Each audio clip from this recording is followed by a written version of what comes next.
Gue mulai save ya, Bim. Oke, ya.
Mas David, kita start.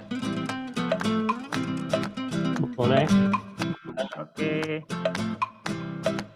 Pak Ranggi. Kita start ya. Ya. Oke.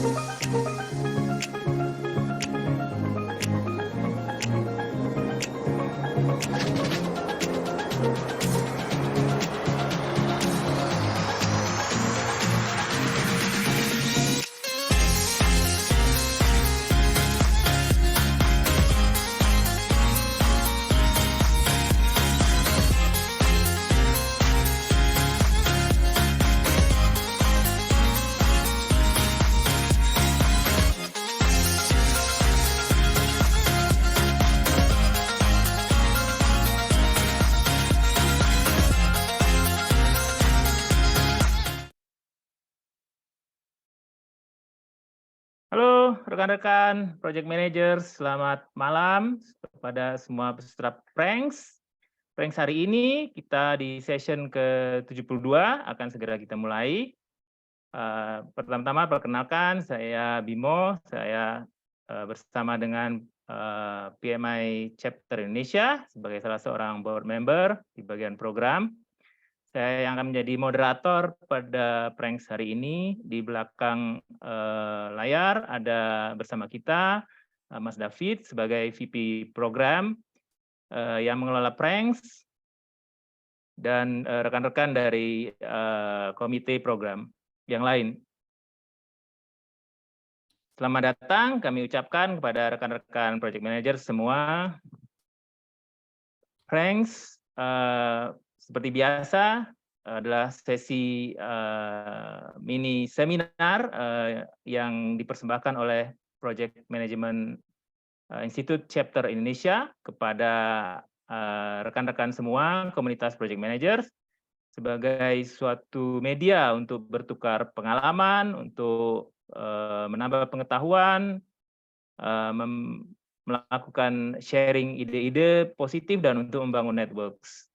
Di sesi Pranks kami menghadirkan pembicara-pembicara dari kalangan praktisi project managers, kemudian dari project spesialis, dari subject matter experts, consulting individuals, dari trainer juga, ada coach dan juga business leaders dan organization leaders. Rekan-rekan sekalian dapat mengikuti Pranks dengan bergabung di Zoom atau menonton rekamannya di YouTube channel PMI Chapter Indonesia. Dan jangan lupa untuk subscribe dan like YouTube channel kami. Dan apabila rekan-rekan sekalian ingin menjadi pembicara di Pranks, bisa menghubungi PMI Chapter Indonesia ke komite program. Pada webinar sore hari ini, bersama kita telah hadir Bapak Aranggi Sumarjan. Selamat datang Pak Aranggi. Ya, sebagai pembicara ya untuk topik managing innovation, get high and fly or get down and dirty. Sesi Pranks kali ini akan dibawakan dalam bahasa Indonesia. Tentu apabila ada yang ingin bertanya dalam bahasa Inggris, silahkan jangan ragu-ragu. Sedikit mengenai topik kali ini, bagi kita topik kali ini pasti menarik karena membicarakan innovations. Apa itu innovations, kemudian kenapa kita lakukan innovations di proyek-proyek kita atau di unit kerja atau di organisasi kita, dan bagaimana kita melakukan innovations tersebut, ya, memulainya dan menjaga momentumnya. Ini adalah dasar-dasar fundamental dari innovation yang tentu menarik untuk kita bicarakan dan untuk kita dalam bersama.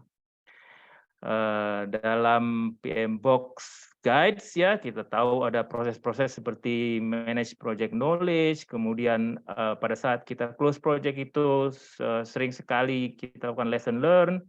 Ini tentu saja terkait dengan proses inovasi, terutama dalam memperbaiki pelaksanaan project.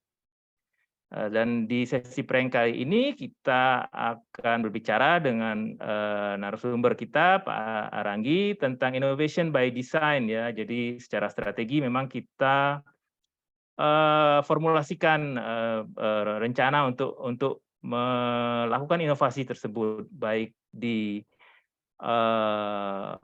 inovasi-inovasi yang terkait dengan people ya di organisasi kita atau di unit kerja kita, kemudian juga dengan proses, produk, bisa juga dengan governance ya, atau juga dengan business ventures ya. Kalau misalnya kita punya project-project expansion, katakanlah misalnya dari satu area market ke market yang lain atau dari satu aplikasi, misalnya kita menangani proyek-proyek ERP, kemudian mau expand ke IoT, misalnya seperti itu. Jadi banyak sekali kaitannya innovation ini dengan pelaksanaan proyek. Kemudian sebagai perkenalan, pada hari ini kita kehadiran Pak Aranggi, beliau aktif berbicara dalam banyak sesi-sesi tentang innovations. Sedikit tentang beliau saat ini sebagai Presiden Director di Tokyo 8 Indonesia, kemudian juga aktif sebagai investor di Anggo Ventures, kemudian juga Commissioner di PT Risalah Padi Kapas. Ini agriculture kayaknya Pak ya.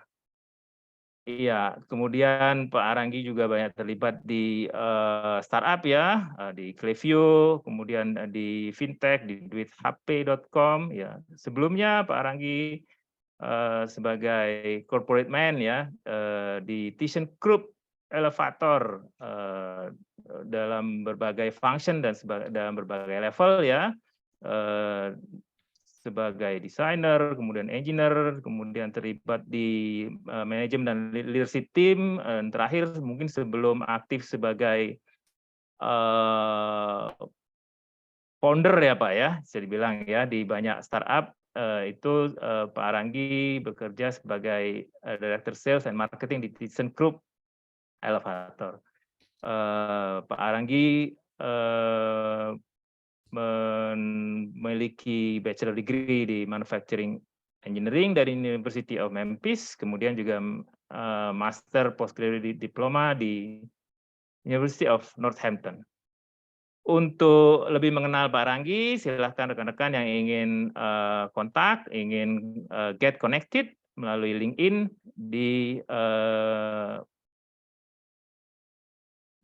bisa dilihat langsung di layar saat ini. Kemudian sebelum kita mulai sesi utama kita, sedikit reminder untuk rules kita.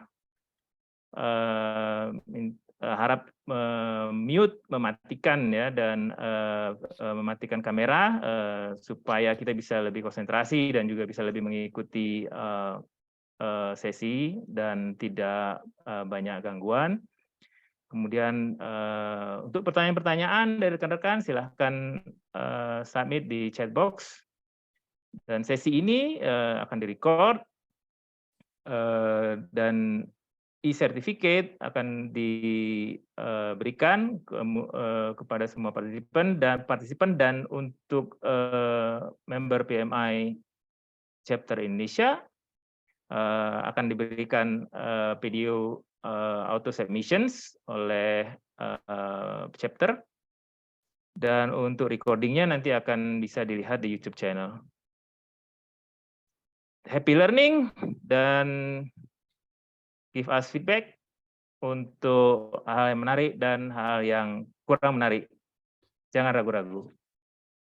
Baik, Pak Aranggi, saya akan handover kontrolnya supaya bisa dimulai dengan sesi utama, sesi speaker presentation ya. Siap, siap. Oke, mohon izin saya screen share ya. Ya, mangga silakan Pak Aranggi. Langsung kelihatan. Oke, sudah kelihatan teman-teman? Ya, sudah muncul. Sip, oke. Ya, terima kasih. Untung kali ini lancar ya. Untung tadi kita tes duluan. Ya, selamat malam teman-teman. Senang sekali ketemu sama Pak Bimo ini, orang tua murid saya di Clevio, Vito namanya. Dulu salah satu apa ya, coder cilik yang kita banggakan, sudah berapa kali ikut lomba dan event juga ya Pak Bimo ya. Sekarang sudah kuliah di IT juga ya. So, semoga bakatnya langsung selalu terbina dan semoga kita bisa bikin startup bareng, siapa tahu ya nggak Pak Bimo. Terus, nah saya akan Iya, sharing iya. sedikit. Saya berusaha agak interaktif ya dalam dalam diskusi kali ini. Apa nanti kalau boleh nanti saya akan ada sesi tanya jawab gitu ya. Ada beberapa kuis mungkin agar bisa interaktif, open mic pada saat itu gitu ya. Pada saat lagi kita jawab-jawab biar rame ya. Oke. Saya akan sharing sedikit. Pertama dari apa namanya, kita mungkin berikan konteks sedikit ya. Ini beberapa hari lalu baru dirilis informasi mengenai inovasi Global Innovation Index Indonesia dibanding sama negara-negara lain ya. Dan ya seperti biasa yang negara-negara barat itu yang rankingnya tinggi ya. Menarik bahwa Swiss itu nomor 1 mengungguli Amerika dalam Innovation Index. Indonesia 75 walaupun bawah gitu tapi it's a rise up daripada sebelumnya ya, sudah naik dari tadi yang sebelumnya angkanya 87 kalau nggak salah. Jadi naik sekitar 12. Tapi masih di bawah Malaysia, di bawah Singapura, negara tetangga kita gitu ya. So we have a lot of apa ya, ada progress gitu ya, and still a lot of room for improvement. Tapi yang terus menarik, saya kalau boleh saya tanya jawab sama teman-teman, sebenarnya kenapa sih, kenapa Indonesia perlu berinovasi lebih baik? Mungkin bisa ngasih pendapat teman-teman, mungkin Pak Bimo dulu mungkin, kenapa ya Indonesia perlu berinovasi lebih baik? Kenapa penting ini? Iya, kalau menurut saya kita perlu melakukan inovasi karena secara prinsip to be innovative itu berarti kan to get better dan to be excellence kalau menurut saya. Jadi berkaitan sekali dengan kompetitif Kompetitif ya. strength-nya kita. Jadi kalau kita ya lemah, ya banyak didesak dari sana dari sini dan kita tidak bisa defend diri kita. Betul, betul, betul. Ya, dampaknya biasanya negara yang lebih inovatif, ekonomi juga lebih baik gitu ya. Dan tentunya yang negara yang orientasi inovatif, mereka lebih siap untuk menghadapi masa depan ya. So kita jadi kepo nih. Saya tanya sama ChatGPT. Sini teman-teman sudah banyak yang main-main sama ChatGPT. Sudah ya, itu amazing tool ya, dan kita mungkin perlu belajar lebih baik untuk menggunakan, berdamai dengan AI, untuk bantu kerja kita ya. Mereka bukan kompetitor, tapi mereka partner kita. Ini saya tanya pendapat mereka. Sebenarnya kalau SWOT-nya Indonesia dalam inovasi itu apa sih? Ini pendapatnya beliau ya. Ada strength-nya bahwa macam-macam, termasuk kekayaan budaya kita. Sebenarnya lagu lama ya, Indonesia kekayaan budayanya banyak, tapi bagaimana itu menjadi model untuk menjadi inovasi. Beberapa saya highlight di sini yang mungkin akan terkulik dalam diskusi kita hari ini. Pertama dari yang strength-nya adalah entrepreneurial spirit gitu ya, bahwa Indonesia ini banyak pedagang kaki lima, banyak pedagang kecil gitu ya. Saya pikir itu adalah sesuatu yang unik. Kebetulan saya sudah pernah bekerja di beberapa negara, beberapa budaya ya. Saya melihat bahwa ini adalah sesuatu yang menunjukkan resilience dan kreativitas kita dalam mencari nafkah gitu ya. Apakah ini bisa jadi basis untuk pengembangan? Ini juga salah satu sebab saya dulu mendirikan Clevio dengan spiritnya seperti ini. Terus kemudian dari weakness, ini salah satu yang apa ya, yang membuat mengelus dada emang kemampuan sumber daya manusia kita ya. Bukan dalam hal pendidikan ijazah, tapi dalam prakteknya. Walaupun berijazah pun, sepertinya kita menemukan challenge untuk mengajak orang-orang bahkan sarjana kita yang berpikir kritis dalam problem solving, decision making yang lebih baik, wawasan internasional gitu ya. Terus juga terutama ya etika kerja yang sepertinya cukup mendarah daging di kita ya mengenai nanti akan kita bahas lebih jauh lagi. Terus juga salah satu yang mungkin kita bisa bantu di sini, padahal lebih memperkenalkan juga metode-metode inovasi, bahwa inovasi itu nggak melulu harus sesuatu yang canggih, tapi bisa mulai dari grassroots, dari menemukan masalah. Ya, makanya topik yang kita bahas ini adalah get high atau or get low gitu ya. Terus juga mengenai opportunity, saya highlight di sini adalah Indonesia ini juga kaya, selain dari kaya dari budaya dan sumber daya alam ya, tapi kita juga kaya dengan masalah. Saya sebut masalah itu adalah sesuatu yang memperkaya karena inovasi itu hidup dari problem. Kalau nggak ada problem, ruang untuk berinovasinya maka hilang.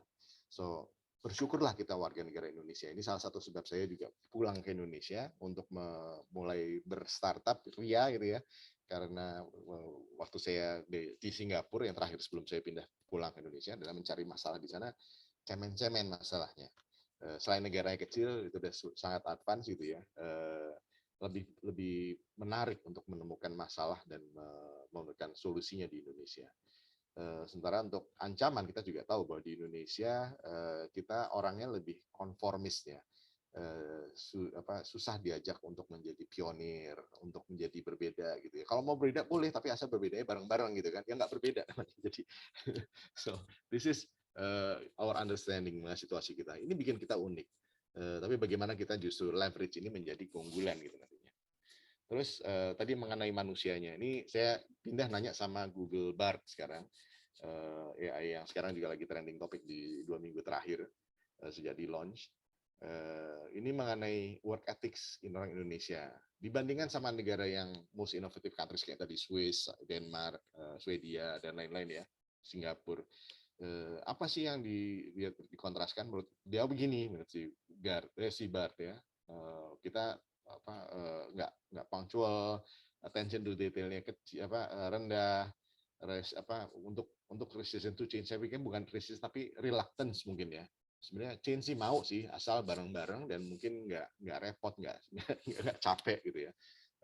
Tapi kalau ada sesuatu yang baru dari barat kita termasuk cepat untuk menerimanya.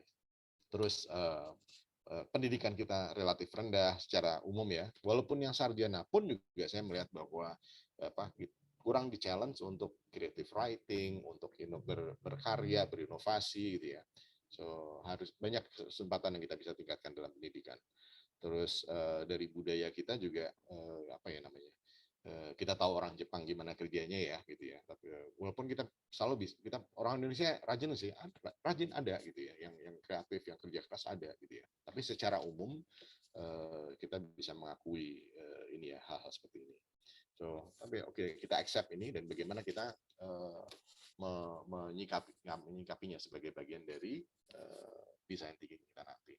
Nah, sebelum kita sana, saya mungkin sharing sedikit mengenai latar belakang saya dan mungkin akan menjelaskan kenapa pola pikir saya jadi demikian gitu ya. Saya seperti tadi yang dijelaskan sama Pak Bimo, saya sekolahnya itu cukup lama di ThyssenKrupp Elevator, perusahaan Jerman ya. Mulainya tapi bukan dari Jerman tapi dari Amerika justru, terus akhirnya membantu mereka ekspansi ke Asia, dari Cina, Indonesia dan Asia Tenggara. Saya mulai dulu sebagai draftsman di sana sampai akhirnya menjadi direktur multinasional. Dan dari perjalanan saya merefleksikan ke belakang apa sih yang bikin karir saya bisa menanjak di sana. Ternyata memang inovasi adalah bagian dari pekerjaan saya.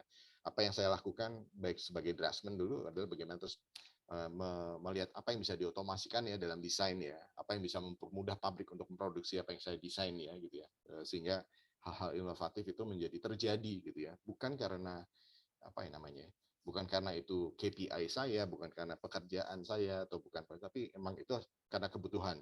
So innovation by necessity. Terus dari yang diciptakan juga akhirnya kita kebetulan waktu perusahaan yang saya bekerja awalnya perusahaan Amerika, Dover Elevators, yang diakuisisi oleh perusahaan Jerman. Pada saat itu perusahaan Jerman lagi gencar-gencarnya untuk ekspansi ke luar negeri, Mercedes, BMW dan lain-lain, ya, termasuk ThyssenKrupp ini, dan melakukan perubahan budaya dari perusahaan Amerika yang Dover yang tadi perusahaannya lebih stagnan tradisional menjadi perusahaan yang global thinking yang terus inovatif. mereka dulu melakukannya. Ini saya sharing pengalaman sedikit. Semoga tidak terlalu tidak mengganggu non disclosure dengan mereka.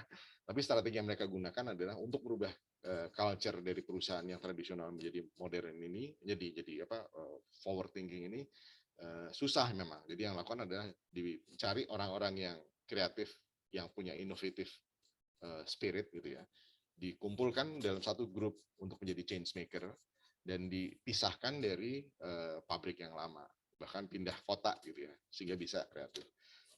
Terus diberi tugas yang absurd gitu, gimana bikin lift masa depan gitu, lift yang nggak pakai tali baja sehingga talinya dari plastik, bikin lift yang nggak pakai mesin room, bikin lift yang tahan banjir gitu ya, bikin challenge yang gila sehingga terus mereka bisa melihat masalah sebagai kesempatan.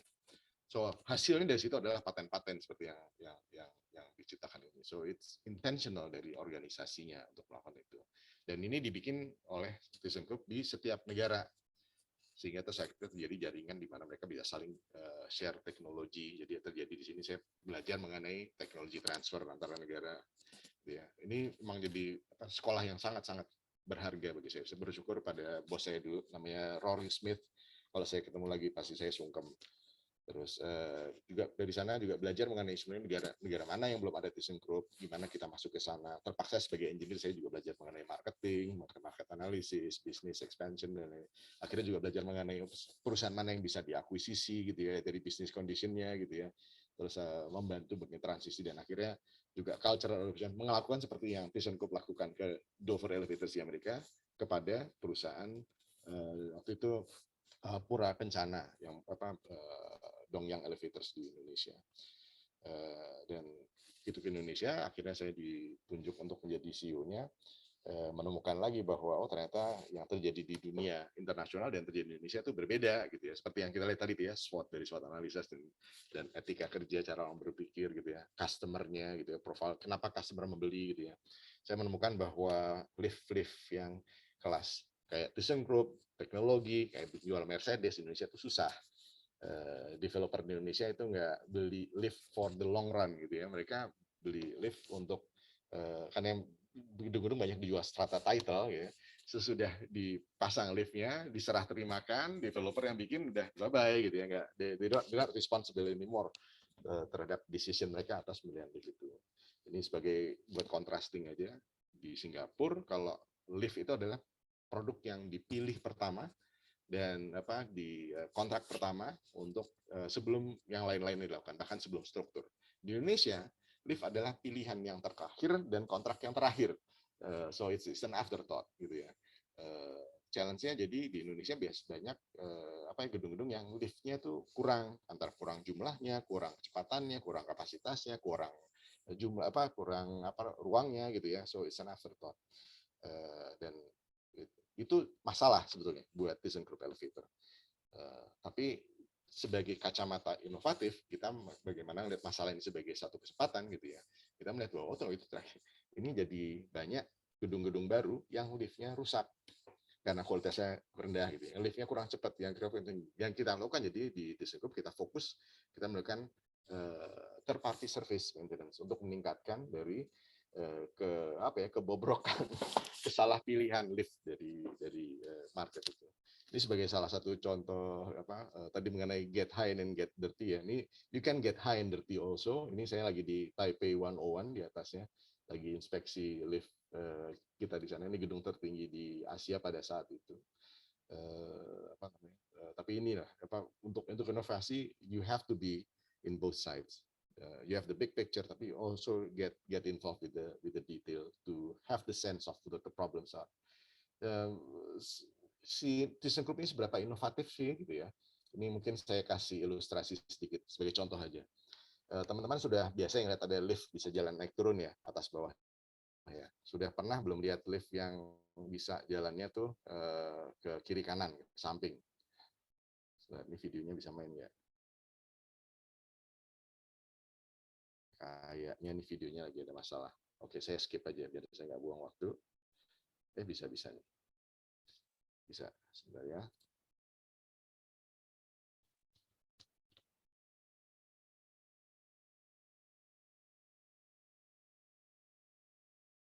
Tunggu sebentar.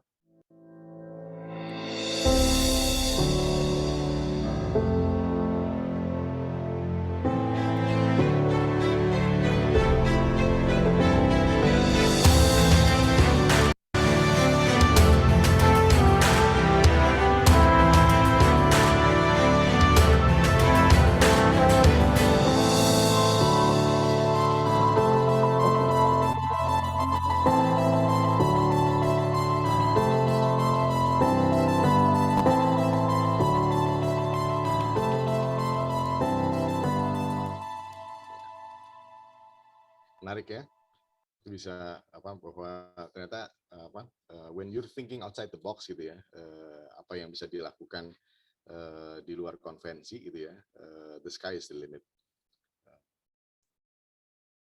Oke. Terus berikutnya pada tahun 2013 gitu ya, saya memutuskan untuk pensiun dari Singapura, nanti pengen ngicipin startup gitu ya, terus pulang Indonesia. Waktu itu saya bikin ada 3 startup, yang 2 gagal, yang 1 survive. Yang survive ini adalah Clevio Coding Camp, ini kursus coding untuk anak-anak.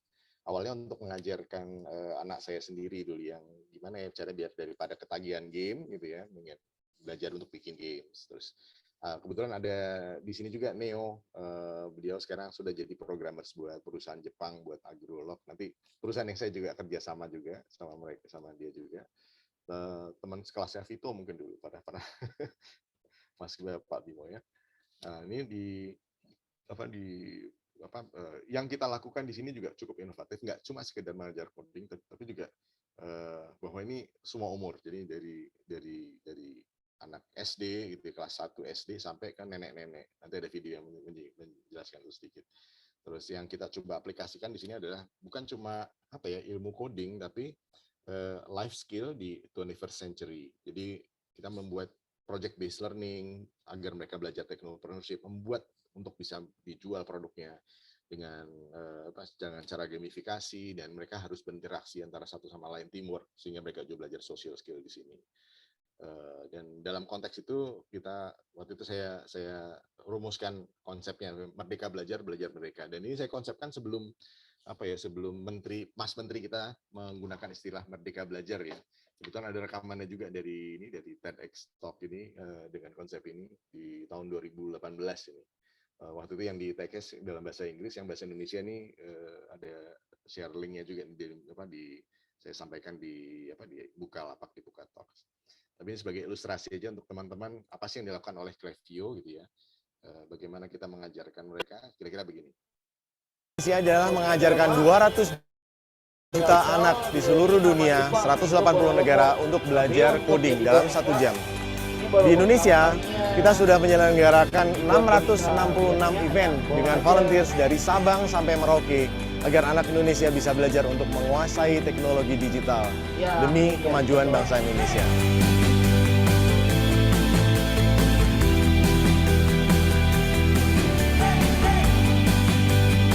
Saya tertarik karena saya merasa sudah umur tapi belum bisa mengenal mengenai komputer.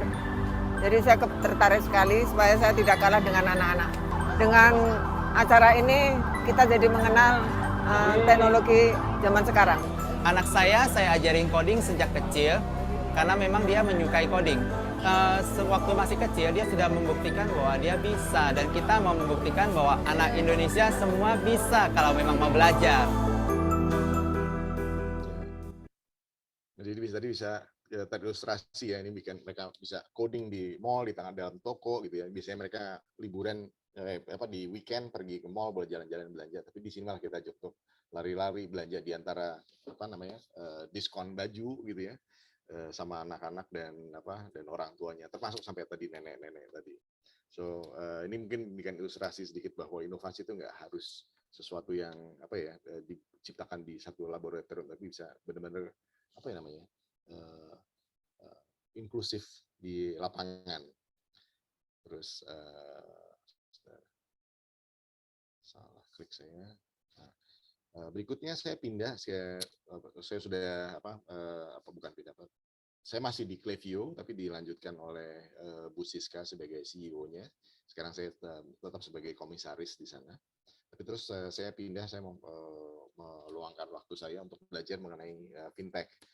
Tapi satu lagi hal yang inovatif yang membuat saya tertarik untuk join di sana adalah karena misinya dari Duit HP ini adalah fintech yang inklusif bagi orang-orang yang marginal, yang miskin, yang tidak punya HP gitu ya. Mungkin agak aneh kalau dibayangkan gimana sih caranya bisa pakai fintech, misalnya OVO, GoPay, Dana kan mesti pakai smartphone ya. Gimana orang bisa punya fintech tanpa punya smartphone gitu kan. Ini sebagai ilustrasinya kira-kira begini.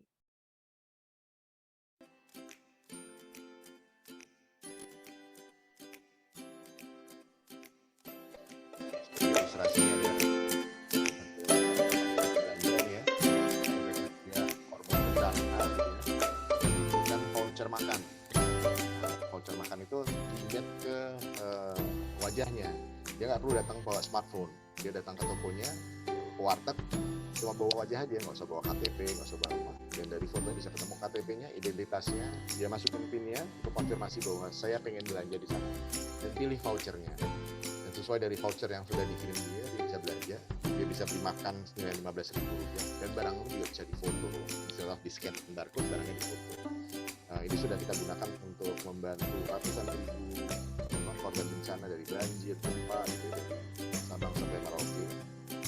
Untuk bisa mengirimkan bantuan lebih cepat, lebih baik, lebih transparan, lebih accountable. Daripada ngirim barang yang nanti nggak tahu barangnya nyampe apa enggak, gitu ya, dipakai apa enggak, jadi sampah apa enggak. Di sini mereka bisa belanja dari toko terdekat dengan voucher wajahnya tadi itu. Dampak ekonominya juga berlipat ganda karena yang dibantu nggak cuma orang yang korban bencana saja, tapi juga grassroots ekonomi setempat, sehingga kita bisa melihat duplikasi dari economical impact-nya. Terus dari situ saya sudah kenyang di fintech, saya lagi merintasi lagi di sini bareng-bareng sama Neo gitu ya, di agrikultur gitu ya. Yang pertama kita belajarnya adalah mengenai berinvestasi di pertanian. Kebetulan si Neo juga ikutan investasi, jadi kita sama-sama belajar di sini. Ada 50 hektar yang sawah yang kita lagi investasi di sana sama tim agronomisnya namanya Mas Tani. Tapi di situ kita juga lihat bahwa ada aspek-aspek lain yang kesempatan untuk berinovasi di sana. Salah satunya adalah pupuk gitu ya. Kita tahu dengan perang Ukraine itu barang-barang kimia itu jadi terhambat produksi dan pengirimannya, sehingga pupuk menjadi mahal dan susah didapat di Indonesia. So kebetulan Tokyo ini adalah produsen yang memberdayakan poktan lokal untuk bisa memproduksi pupuk kimia atau pupuk organiknya sendiri sehingga tidak tergantung sama pupuk kimia. Selain itu juga mengenai buat investasi, ada aplikasi dari Jepang juga namanya Agrolog yang membantu memberikan transparansi mengenai farming agar bisa dimonitor baik oleh investor dari Jepang sekalipun, bahwa uangnya nggak disalahgunakan, modalnya dipakai untuk beli bibit, pupuk, pestisida, bukan untuk beli motor, beli HP atau dan lain-lain gitu ya. Nah si Neo itu alumni Clevio membantu kita untuk programming aplikasi ini. Nah, ini mungkin dari sini cukup kelihatan bahwa bagaimana inovasi itu sendiri tidak tergantung dari keahlian spesialisasi di satu bidang, but it is a mindset, it is philosophy. Bagaimana kita melihat masalah dan bagaimana kita menghadapinya ya secara kreatif. So dari sini saya belajar benang merah dari karir saya Impact itu adalah ikigai saya. Mungkin teman-teman yang pernah kenal dengan ikigai gitu ya, itu adalah bagi saya adalah life purpose yang membuat saya berkarir bekerja itu fulfilling, bekerja itu tidak harus keras tapi seperti main, sehingga we get addicted with our work gitu ya. Nah terus kalau kita lihat sebenarnya innovating itu apa sih gitu ya, mungkin banyak orang punya banyak perspektif gitu ya, tapi mungkin kalau saya tanya teman-teman sebelum masuk lebih jauh, kira-kira apa ya perbedaan antara inventing, innovating, sama engineering? Jadi teman-teman project manager kan ya, pasti familiar dengan engineering gitu ya. Ada mungkin Mas David mungkin bisa bantu, atau Pak Bimo, silakan. Apa perbedaannya inventing, innovating, dan engineering? Atau teman-teman lain silakan.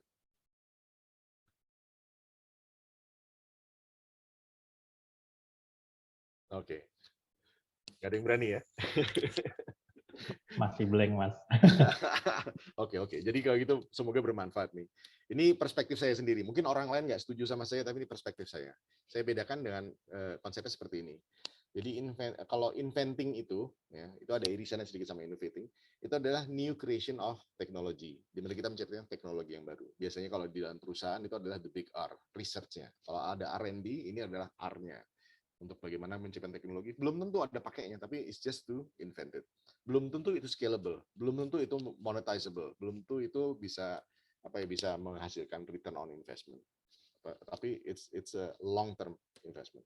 Sementara aspek lain engineering yang kita mungkin lebih familiar, ya kita banyak yang di PMI pasti banyak yang engineering background di sini ya.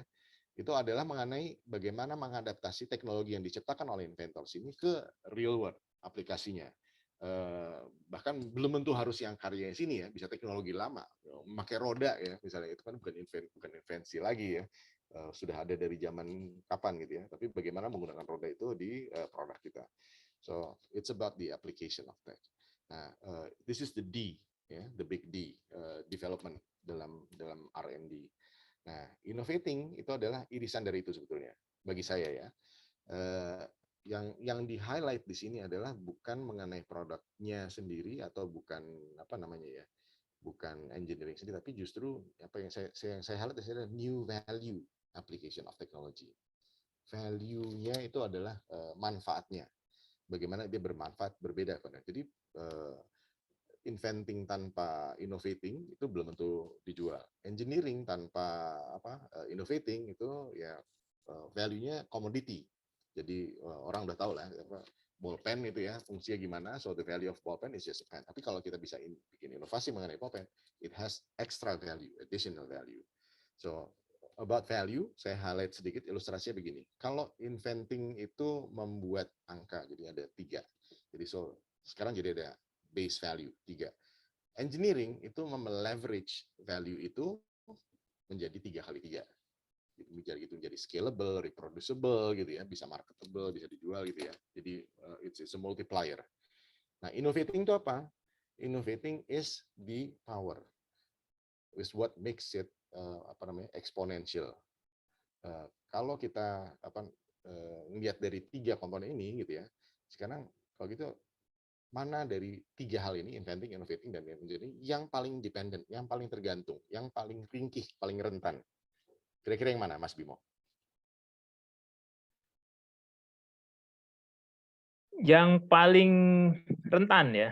Paling rentan, paling tergantung sama yang lainnya. Paling nggak bisa berdiri sendiri.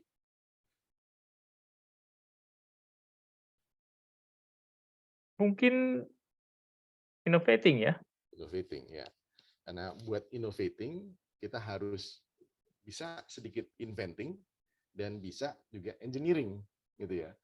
Kalau kita tidak hanya punya salah satunya, innovating sulit terjadi. Jadi benar Pak Bimo.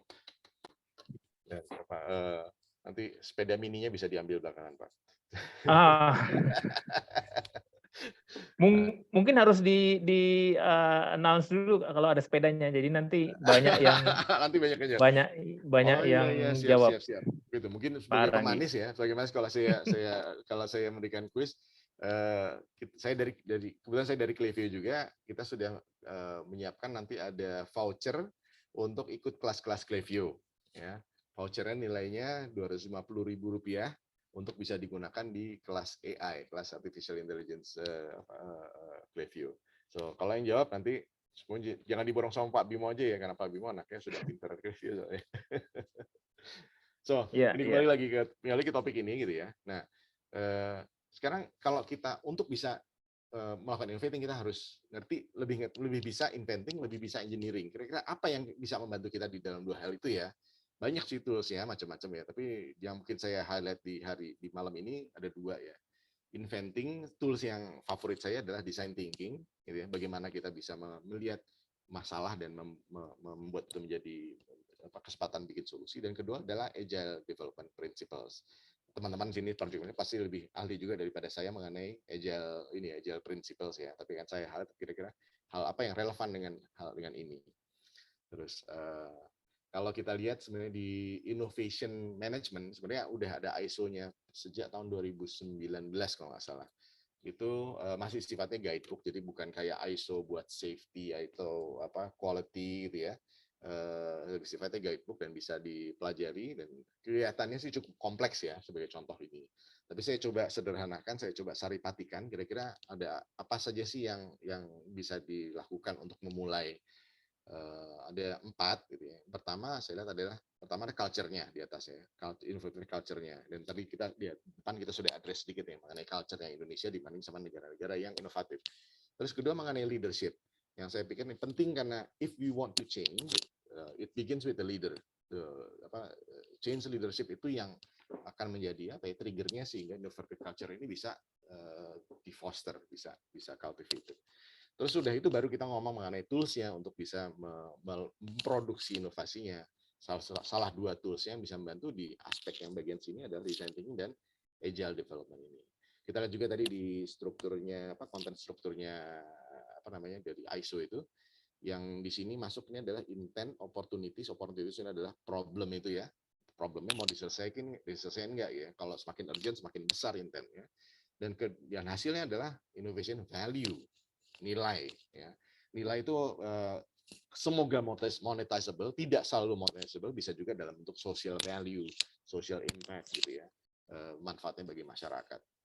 Seperti saya mungkin satu hal buat saya ilustrasikan hal itu seperti yang kita lakukan di Clevio mungkin di tahun 2013 itu kita waktu itu adalah pionir di dunia coding. Kita pasang spanduk mengenai coding, kan mengenai coding tidak ada yang ngerti mengenai itu. Hari ini kayak setiap seminggu sekali ada satu proses coding baru yang muncul gitu ya. So kita senang bahwa kita termasuk dari bagian dari social change yang membuat coding menjadi semakin mainstream. Semoga bisa membantu anak-anak Indonesia lebih siap untuk menghadapi abad 21. So dari masukan itu saya coba ramuhkan kira apa yang penting ya untuk bisa membantu inovasi di Indonesia. Satu sebagai leadership untuk membantu perubahan culture-nya. Satu leadership, bentukan clear visionnya se-clear mungkin, karena vision ini adalah modalnya untuk bisa membantu membangun belief, habit, dan ujung-ujungnya culture. So ini harus si leader harus menjadi evangelist dalam apa yang mau diciptakan dan kenapa, the why. Terus kedua, jangan nomor 2 kan mengenai rekrutmen gitu ya. So again modal manusianya itu adalah modal yang paling penting ya. Seperti yang cerita saya tadi di ThyssenKrupp dulu ya. Tidak semua di perusahaan bisa berubah gitu ya. Tapi you select the ones to become the innovative team atau hire from outside yang punya ikigai untuk melakukan inovasi. It's in their blood to innovate.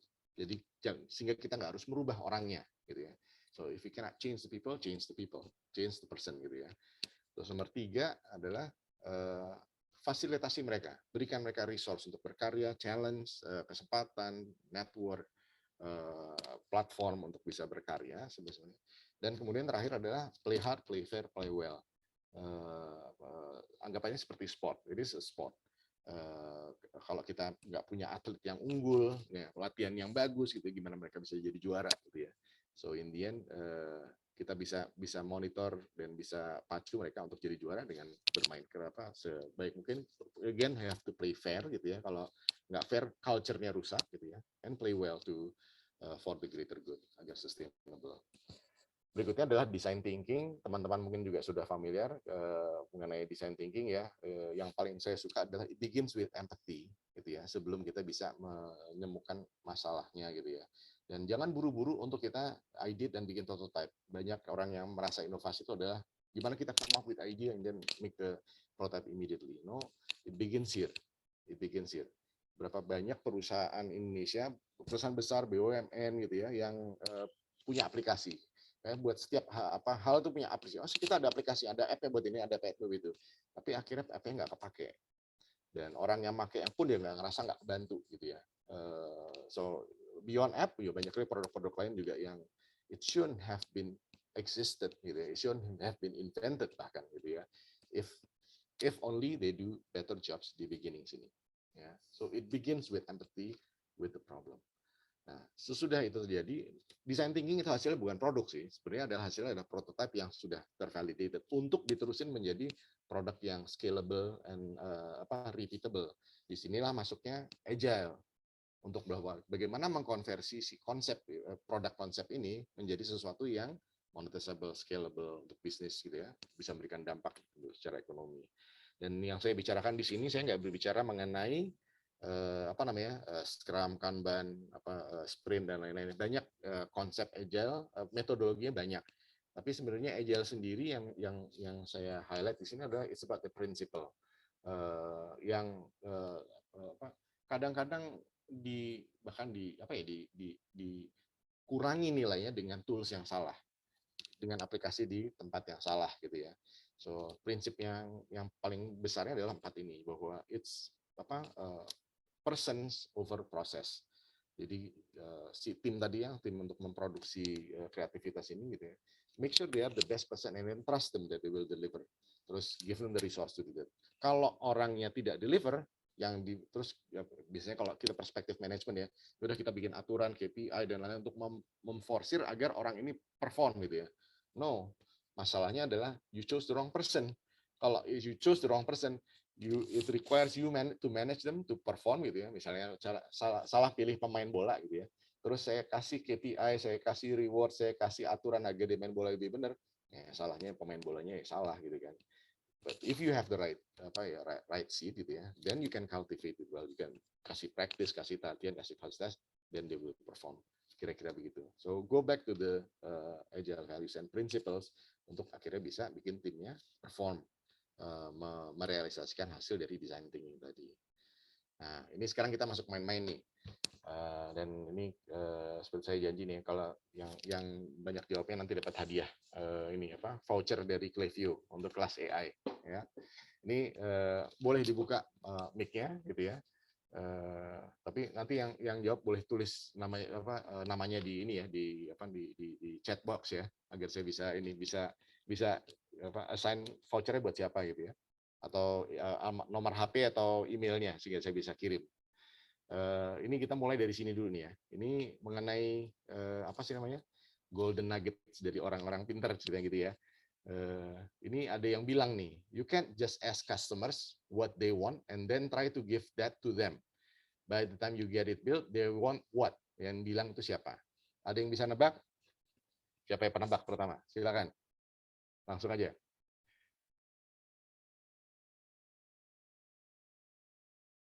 Ini siapa nih kira-kira? Kalau ada yang mau. Namanya Steve. Steve siapa nih? Ayo. Dia bilang, kamu nggak bisa minta sama customer untuk kasih tahu apa yang mereka mau. Terus kasih itu. So, pas perlu kasih, dia bilang, oh saya maunya titik. Siapa yang bilang ini? Dan apa yang kalimatnya? Ada yang mau coba? Ada yang jawab ini Pak Aranggi, tapi di chat box. Di chatnya. Boleh dibantu dibaca Pak? Saya soalnya lihatnya screen saya. Oke, ini dari Pak Haryadi, ini jawab Steve Jobs katanya. Steve Jobs, betul. Steve Jobs. Ya, dan dia kalimatnya apa, Pak Haryadi?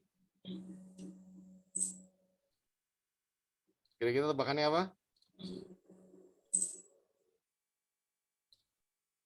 Steve Jobs. Ini ada yang bilang, oh Pak Bayu ini ya, faster car. Henry Ford nih yang di sini, langsung nebak sini nih. Oke, Henry Ford-nya benar tapi bukan faster car. Apa nih? Ini ada clue-nya nih. Apa nih? Gambar apa ini, Pak Bayu? Faster horse ya. Kalau misalnya nanya pada zamannya orang-orang mau, mereka minta faster horse. Jadi ini menunjukkan bahwa empati juga tergantung gimana kita nanyanya ya, gitu ya. Nah, yang di Steve Jobs, kita kembali Steve Jobs tadi, jawabannya dia adalah when by the time you get it built ya, they want something new, gitu ya. Bukan yang kita pikir udah capek-capek bikin, mereka want something else gitu ya, kira-kira gitu. Terus yang di setengah nih, ini menarik nih. Kalau saya punya 1 jam untuk solving satu masalah gitu ya, saya akan spend 55 menit mikirin tentang masalah itu, dan 5 menit untuk mikirin tentang apa? 5 menit untuk mikirin tentang apa? Solution. Ya, Betul, Pak Haryadi lagi. Yang bilang siapa nih ngasih jawabannya? Pak Zaki ya, Albert Einstein. Ya. Itu kayaknya langsung ditanya ke ChatGPT itu barusan. Ya, kita gunakan teknologi lah. Siap, bagus. Adaptif. Terus yang di bawah nih, yang Wayne Gretzky, dia bilang apa nih? Ada yang udah di situ belum? Dia sambil lihat chatnya nih. Wayne Gretzky itu hoki legend dari Kanada. Dia bilang, you miss titik-titik persen. Wih, Pak Haryadi siapa? You miss 100% of shots you never take. Betul ya? Kita ngambil resiko, kita nggak akan dapat nih. Pak Haryadi udah pasti dapat ini voucher nih. Yang lain ayo. Terus yang berikutnya nih, the greatest danger for most of us is not that our aim is too high and we miss it, but it is what? Michelangelo. Ini Ninja Turtle maksudnya pakai Christopher ya? Iya, betul. Terus apa yang di-miss ini jawabannya kira-kira? It is too low and we reach it. Nah, jadi bukan karena kita gagal mencapai yang tinggi, tapi karena terendah dan kita mencapainya. Ya, nggak inovatif dong ya. Nggak lebih baik dong. Terakhir nih. A ship in port is titik-titik, but that's not what ships are for. Yang bilang tuh Grace Murray Hopper itu salah satu programmer wanita pertama di dunia lah gitu ya, dari US Navy. A ship is in port is titik-titik. Apa nih? Kapal di pelabuhan itu adalah titik-titik. Tapi bukan itu yang manfaatnya kapal. Safe. In port is safe. Safe, betul. Siapa tuh tadi, Pak? Pak Christopher ya? Oh, Pak Zaki. Sip, Pak Zaki. Saya ingat namanya ya, nanti saya kirim vouchernya. Tolong ditulis nomor HP, nomor WhatsApp, atau nomor ini, alamat emailnya ya. Nanti buat saya kirim. Terima kasih. Tepuk tangan buat para juara. Oke, next saya lanjut ya. Nah, dari sini, dari konsep-konsep yang kita pelajari tadi, kita coba aplikasikan ke kita sendiri. Saya kemarin Pak Bimo sudah share survei ya. Yang ini yang saya patikan adalah 10 yang saya terima di malam kemarin. Semoga ada lagi dan mungkin nanti saya bisa ngasih respon lagi atas masukannya ya. Tapi di sini ada beberapa hal yang saya coba kita refleksi diri berdasarkan dari konsep yang saya sampaikan di awal ya. Jadi ada beberapa section. Pertama adalah innovative leadership di perusahaan Anda gitu ya. Terus yang B adalah mengenai kemampuan untuk berinovasi secara umum. Terus yang ketiga adalah design thinking, apakah itu diaplikasikan di perusahaan. Terus agile practice gitu ya, itu dipakai nggak di perusahaan gitu. Walaupun nggak harus Scrum, Kanban dan lain-lain, tapi apakah filosofinya dipakai. Terus yang terakhir adalah mengenai overall assessment-nya ya. Nah, di sini sementara dikontraskan dengan di bawah itu adalah fact check-nya adalah berapa inovasi yang selesai dari yang diinginnya. Misalnya inginnya 5, tercapai berapa? Terus berapa persen karyawan yang involved di situ? Nggak harus 100% sih ya, tapi bahwa ini adalah angka yang proporsional ya, kira-kira begitu. Nah, di sini saya menemukan bahwa ternyata dari yang kapasitas yang kita bayangkan bahwa kita harusnya punya kapasitas design thinking begini, agile kira begini, leader kita begini gitu ya.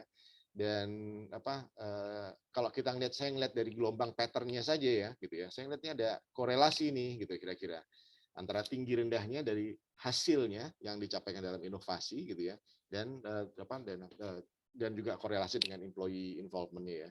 Walaupun ini nggak semua menjawab semua hal gitu, saya nggak force bahwa harus dijawab semua. Ada yang dijawab, ada yang nggak dijawab gitu ya. Ada ompong-ompongnya kelihatan di sini ya. Tapi kelihatan secara umum secara pattern-nya. Nah, di sini saya mungkin highlight bahwa semua hal di section B, C, D, E gitu ya, semua tergantung dari section A, dari leadernya, because dia decision maker-nya, apa yang akan terjadi di perusahaannya.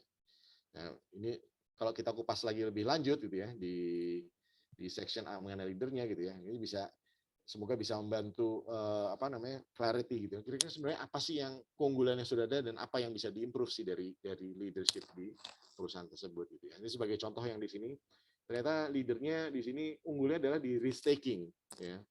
Sangat baik di risk taking, tapi tidak diimbangi dengan hal-hal mengenai emotional intelligence misalnya. Berani ambil risiko, tapi mungkin harus bisa mengelola nervousness-nya, karena with risk there's emotional implications too ya, bagaimana making decision gitu ya, grace under pressure gitu ya, itu juga diperlukan gitu ya. Seperti mungkin itu hal-hal yang bisa membantu. Terus juga keterbukaan terhadap hal lain, berani ambil risiko tapi dia terbuka nggak mendapat masukan dari yang lain-lainnya untuk menyeimbangi itu. Akibatnya karena kondisi leadership-nya begini, makanya dampaknya di hasilnya juga begini gitu ya. Di design thinking-nya jadi kurang terbuka karena dia kurang bisa terima masukan lain. So there is cause and effect yang bisa dilihat di sini. Semoga dari sini bisa jadi model untuk kita lihat, oke, kalau if you want to improve our company's innovative capability, hal apa yang perlu kita fokusin, hal apa yang bisa jadi modal kita untuk ke depan. Nah, di sini ada kelihatan nih satu perusahaan yang udah kayak perfect in everything gitu ya, dan hasilnya pun juga cukup tinggi ya, nilainya. Akibat leadership-nya cukup bagus di banyak hal, kira-kira begitu. Saya nggak akan bahas ini terlalu dalam gitu ya, tapi kalau misalnya ada yang mau ngobrol lebih jauh bisa kontak saya gitu. So what can we do next dari sini? Kalau teman-teman yang mau share juga nanti boleh juga silakan di FAQ ya. Begitu. Nah,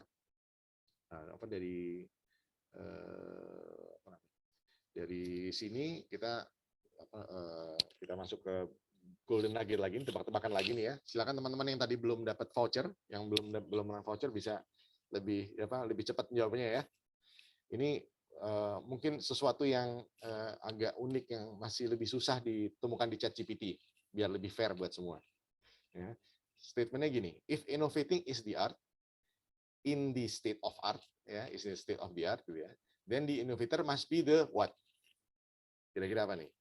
Kalau innovating itu adalah seni, kan kayak seni ya, it's about balancing, menyembuhkan proporsi, gitu ya, apa yang tepat di mana, gitu kan ya. Kalau art itu adalah innovating itu adalah artnya state of the art gitu ya. Inovatornya must be apa? Siapa yang bisa jawab? Artis. Wih, Pak Haryadi lagi nih. Jangan-jangan ada di ChatGPT juga nih, is the artist. Nah, kira-kira ini yang ngasih nuggetnya siapa nih? Yang ngasih golden nuggetnya siapa nih? Ini quote dari siapa nih? Ada yang bisa nebak? Nggak pakai ChatGPT, nggak terima dia. Sip. Logik aja ya, logik ya. Critical thinking-nya jalan, bagus nih. Ini pasti inovator nih udah, Pak Hardi. Ini siapa? Ada yang bisa nebak? Nggak ada yang bisa? 3, 2, 1. Aranggi Sumarja nih yang bilang ini. Nah, yang berikutnya. Ini dibilang nothing ever comes as planned ya.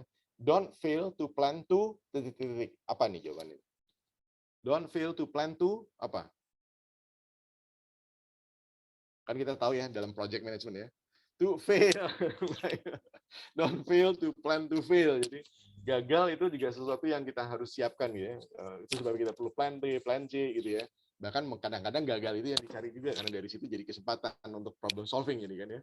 Nah, yang Pak Bayu tahu nggak? Yang ini siapa yang pencetusnya? Siapa yang ngomong ini? Ya, 3, 2, 1. Pak Haryadi. Ini quote dari pengalaman hidup yang pahit nih, Pak. Kelihatan nih. Tahu kenapa sampai ini ya, sampai saya sharing ini ya, karena udah pahit banget nih pengalaman ini. Nah, ini udah tahu saya ngomong apa nih. Sekarang ini udah tahu saya ngomong, tapi kira-kira saya ngomong apa? Ada yang bisa nebak nggak? Nyebelin banget ya. Udah, pasti nggak ada yang bisa nebak. Oke, kalau saya bilangnya begini, innovating is like composing titik. Concerted improvements by synergizing improvisations. Kira-kira composing apa ini? Tadi bilang kan art ya, gitu. Innovating is like composing something. Concerted improvements by synergizing improvisation. Ada yang bisa nebak? Song, bukan, lebih tepat lagi. Ya, song udah bener, musik ya. Idea, bukan. Kira-kira musik apa yang kalau kalau off tune, kalau fals itu malah jadi lebih keren. Yang fals-falsnya malah yang dicari. Musik apa itu? Klasik, rock. Oke, saya jawab ya. Kasih jawabannya ya. Musik jazz. Nah, ini Pak Hadi sama Pak Taskir ya, Pak Ahmad Taskir ya, jawabnya bareng ya. Oke, dua-duanya dapat voucher. Musik jazz. Makin off, makin minor, makin fals, makin keren. Tapi justru itu seninya. So we celebrate the mistakes. We celebrate the anomalies. Malah itu mungkin yang menjadi selling point-nya. Kira-kira gitu ya. Nah, ini nugget terakhir. Ini dari siapa ini? Improvise, adapt, overcome. Bisa ditebak nggak siapa yang kira-kira bilang itu? Improvise, adapt, overcome.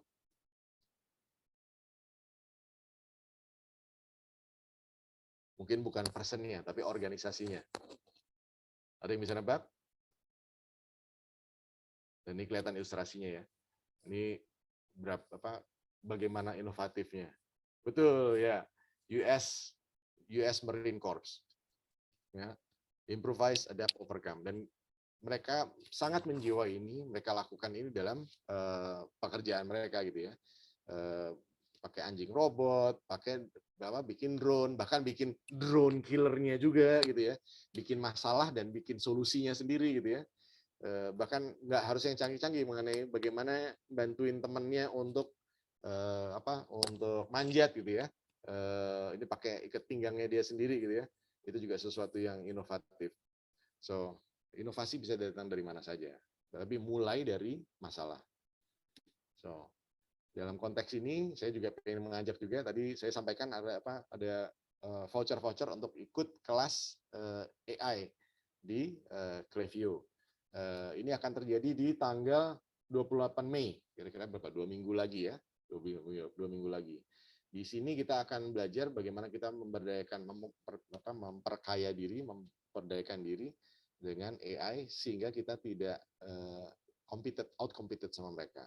Kemarin pasti banyak dengar cerita yang mengenai ChatGPT yang kita pakai juga di sini gitu ya. BART dan yang lain juga masih banyak, ada ribuan tools AI sekarang. Tapi terlalu banyak untuk kita bisa ngikutin ya. Di sini akan kita bahas kira-kira tools apa yang cocok untuk dipakai buat apa. Dan ini kita akan dapat hands-on experience yang semoga bisa membantu kita semua, bisa kita praktekkan. Semoga bisa kita sharing juga, teman-teman yang sudah belajar ini, sharing ke teman-teman PMI juga nantinya. Kira-kira gitu. So, ini akhiran dari sajian saya, Pak Bimo. Mungkin sekarang kita bisa buka Q&A ya. Terima kasih teman-teman. Ya, terima kasih Pak Aranggi untuk paparannya. Menarik ya, kalau boleh kita flashback sedikit dari tadi paparannya, Ya. saya notice beberapa hal ya. Yang pertama, inovasi ini terkait sekali dengan ide, Pak ya, kalau saya lihat ya. Ya. Jadi inisiatif. Kalau kita bicara tentang inovasi di korporasi ya, di perusahaan Pak ya, itu kan ada berbagai macam, di berbagai level, juga skill-nya juga banyak, berbeda-beda, dari yang level yang praktikal sampai level yang sifatnya membutuhkan leadership dari atas. Yang ingin saya tanyakan, apakah inisiatif-inisiatif yang praktis ya, tapi berpengaruh terhadap bottom line perusahaan ya, artinya berpengaruh terhadap katakanlah misalnya cost atau penjualan atau eksekusi proyek, itu bisa dikategorikan sebagai inovasi atau mungkin lebih ke hal-hal lain yang mungkin bisa dianggap seperti regular improvement ya, kadang orang bilang, atau itu termasuk inovasi juga. Misalnya katakanlah kita melakukan energi reduction, katakanlah misalnya di kompleks perkantoran mungkin punya energi bill yang tinggi ya, atau mungkin kita project manager di perusahaan logistik ya, dan ya mungkin ada KPI atau ada target untuk menurunkan emisi. Jadi kita lakukan hal-hal yang sifatnya inisiatif untuk menurunkan emisi, dan itu sebenarnya part of jobs ya. Tapi apakah itu bisa dianggap sebagai inovasi juga Pak Aranggi? Menurut pengalaman bagaimana Pak? Ya, menarik pertanyaannya. Kalau misalnya mungkin saya kembali ke slide yang mengenai perbedaan dari invensi, inovasi, dan engineering mungkin ya, gitu ya. So ini ujung-ujungnya semuanya is all good, nggak ada yang jelek dari satu dan lainnya, gitu ya. Tapi kalau misalnya kita mau kontraskan antara mereka, gitu ya, engineering itu menggunakan teknologi yang ada, tinggal bagaimana kita mengadaptasikan untuk kebutuhan kita, gitu ya. So there is nothing new dari situ. Misalnya kalau apa namanya, mobil saya selip terus nih, kalau ke lumpur dibawa ke sawah nyelip terus gitu ya. Jadi maka dia perlu roda yang lebih besar mungkin ya, yang tractionnya lebih gigit gitu ya. Jadi saya cari yang bagus gimana? Oh ini bagusnya ini. Oh tapi untuk itu mesti ditambahin retrofit nih sehingga rodanya bisa masuk, nggak interference sama yang lain, maka dipotong gitu kan. Oke, itu engineering. Itu tidak ada yang baru di situ ya. Tapi jika mikir bahwa oh nih daripada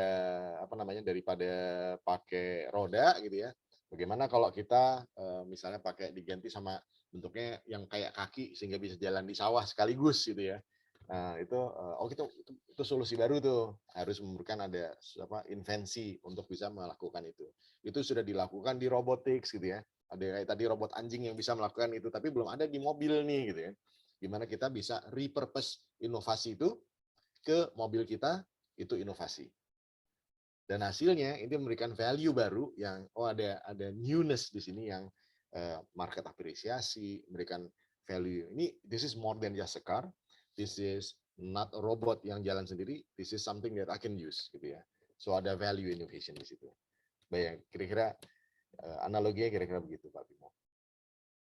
Jadi kata kuncinya mungkin dari value yang bisa diberikan, Mbak ya, dari inisiatif-inisiatif itu ya. Betul, new value. Engineering is good, tapi sebagai solusi yang standar yang available, ini namanya commodity, is old value, not new value. It's bukan not valuable ya, it's valuable, but it's commodity value. Commodity kan kayak kalau kita beli beli kedelai gitu kan ya. Itu commodity value, ada harganya pasarnya gitu ya. Tapi kalau ini bikin kedelai yang yang tahan lama gitu ya, bisa dimakan rasanya kayak tempe tanpa harus diragi kan. Oke, that's new value yang memberikan satu yang unik, orang mau bayar lebih untuk itu dan ada manfaat lebih dari produk itu. Kira-kira begitu. It's more than commodity. Iya, iya. Menarik Pak ya, terutama kalau misalnya kita bicarakan kegiatan atau inisiatif di korporasi, Pak Aranggi ya. Bagaimana kita bisa melakukan assessment, kemudian meramu strategi untuk organisasi atau proyek kita, proyek tim kita ya. Betul. Setup apa yang kira-kira cocok dan easily adopted ya, relatif gampang untuk diadopsi. Supaya inisiatif dan inovasi itu bisa lebih berkembang. Apakah approach-nya itu karena membutuhkan leadership, apakah approach-nya itu lebih banyak top down, Pak ya? Dibuat strukturnya, kemudian ada leadership-nya, mungkin bahkan dedicated unit ya yang mendrive inovasi tersebut, atau lebih ke culture ya yang harus digalakkan. Jadi mungkin pendekatannya lebih ke bottom up ya. Jadi ada corporate culture yang memang di engineered ya atau di build supaya project team itu, project team member atau katakanlah pekerja-pekerja itu jadi lebih tertarik untuk memberikan ide dan untuk melakukan sesuatu yang memberikan new value. Kalau pengalaman Pak Aranggi, bagaimana Pak? Kira-kira apakah lebih tepat top down atau bottom up, atau perlu assessment yang lebih detail supaya kita bisa tahu untuk unit kerja kita atau untuk perusahaan kita ini approach-nya mana yang paling pas dan paling optimal seperti itu? Saya jawab pertanyaan bagus sekali. Saya jawab yang pertama adalah bahwa inovasi itu bisa terjadi di semua level. Jadi baik dari company level atau individual level even, gitu ya. Saya cerita sedikit tadi yang cerita saya pertama, saya kerja di Dover Elevators, perusahaan elevator tradisional. Lift mereka itu dulu adalah lift hidrolik ya, jadi pakai piston hanya untuk kelas level lift bangunan rendah gitu ya. Tadinya bahkan mereka jualnya hidrolik piston buat bengkel, ya akhirnya digunakan buat di bangunan gitu ya. So levelnya gitu jauh lah bedanya sama yang ThyssenKrupp yang buat teknologi kayak gitu ya. Tapi terus diakuisisi sama ThyssenKrupp dan mereka melakukan perubahan filosofi gitu ya. Nah, saya dulu mulai kerjanya di Dover Elevator sebagai drafter di situ. Perusahaannya nggak inovatif, tapi itu tidak menghentikan saya untuk berinovasi untuk di pekerjaan saya sendiri, memudahkan saya sendiri. So that type of people exist. Memang sudah ikigainya untuk itu. Nah, pada saat kita nanti decision dari organisasi, ya kita harus berubah. Yang langkah pertama adalah identify these people. Siapa sih orang yang senang inisiatif, ngulik, cari masalah gitu ya. So berarti kalau ini kita mau bikin jazz band nih, ini cari siapa sih orang yang senang ngulik gitu ya. Not just orang yang bisa main gitar, tapi orang yang senang ngulik gitar gitu ya. Orang yang senang ngulik drum, yang iseng gitu ya. Ini nggak cuma main secara gimana cara main secara partitur gitu ya, tapi gimana dia selalu kreatif dalam bermainnya gitu ya, dalam kerjanya. So identify these people. Terus betul Pak, kalau kita mau melihat perubahannya di company wide, it's all about the leader dari company-nya. Kalau kita mau melihat perubahan di department wide, it's all about the department leader-nya. Dan bagaimana orang-orang ini bisa di identify, cultivated sehingga dia semakin perform. Dan jangan lupa kalau kita pengen ini menular ke yang lain, tunjukkan bahwa this is rewarded, this is appreciated gitu ya, this is respected. So everybody else follow that as the North Star gitu ya. Oh begini yang dicari ya gitu ya. Dalam kerja ya, dalam secara ekonomi people follow money. Jadi kalau misalnya ada reward di situ, orang akan menjadi. Kedua juga people follow people. Kalau misalnya sebagai role model sehingga mereka meniru sifat itu. Tapi apakah kalau misalnya ada orang yang ini ada jazz player sukses, apakah artinya semua orang pengen main jazz? Belum tentu juga, gitu kan ya. So not everybody is jazz player. So in the end we cannot change people, gitu ya. Tergantung dari yang ingin lakukannya. Yang dilakukan sama ThyssenKrupp pada satu susah merubah sebagaimana. So identify all these people, set up mereka sebagai special team gitu ya untuk berinovasi for the whole company. Dan in the end selama proses sudah berkelanjutan, resistansi pasti ada, pasti banyak juga gitu ya. Dari yang di produk itu, itu jelek nggak bisa, dan they make an effort yang sama kuatnya untuk menggagalkan project yang inovatif itu. So tapi dalam prosesnya mereka untuk menggagalkan gitu ya, mereka juga berinovasi. Ini lift hidrolik juga bisa loh melakukan yang ingin kamu lakukan dengan harga lebih murah. So in the end they are innovative also, gitu ya. Kalau itu yang dicari ujung-ujungnya. So kira-kira begitu. Oke, berarti kalau bisa saya summarize, kalau untuk korporasi memang harus dibuat strukturnya Pak ya, yang mendukung inovasi dan proses itu ya. Tapi untuk katakanlah menggerakkan inovasi di tim atau di level small team, small project atau small working unit, itu dibutuhkan change agents Pak ya. Change agents yang di bawah itu gitu ya, itu sebagainya. Tapi leadership juga penting. So dari atas yang appreciate yang decision making, what to do, how to do it, when to do it, dan lain-lain gitu ya. Dan agents yang melakukannya. So get high and get low. Dan change agent ini harus di-identify ya dari pekerja atau dari tim member kita yang memang punya Betul. kualifikasi dan punya karakter yang memang ya suka ngulik seperti itu, Pak ya. Betul. Dan Oke. itu bisa dicari. Jika tidak ada, maka baru cari orang lain untuk dimasukkan gitu, untuk menular. So new bloods to do that. Dan biasanya itu it may be harder to do karena pasti akan begitu ada orang lain masuk ada resistance kan. Oh, you're a stranger, budayanya beda, belum ada repo antara mereka gitu ya. So influencing-nya akan lebih susah. So best first untuk cari orang yang dari dalam gitu ya. Boleh dikomunikasikan dengan lain dalam satu grup itu. Kira-kira begitu.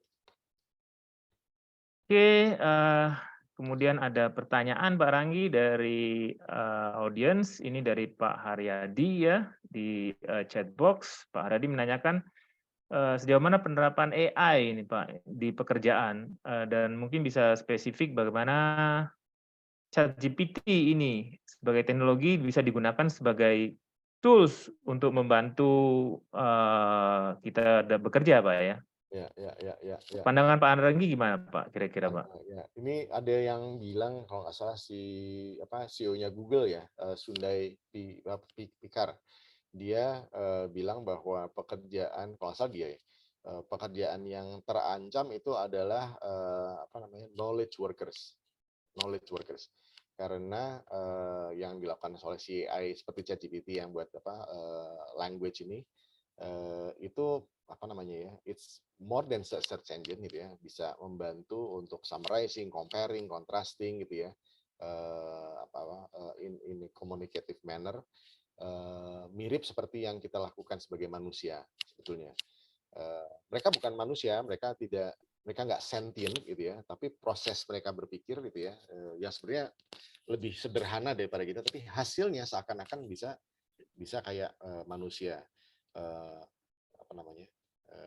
Pekerjaan-pekerjaan yang seperti yang jadi kalau dulu kita pikir bahwa pekerjaan yang akan terancam oleh automation adalah blue collar workers ya, sekarang enggak. Pekerjaan yang terancam perubahan oleh ya adalah white collar workers. So I'm speaking about lawyers,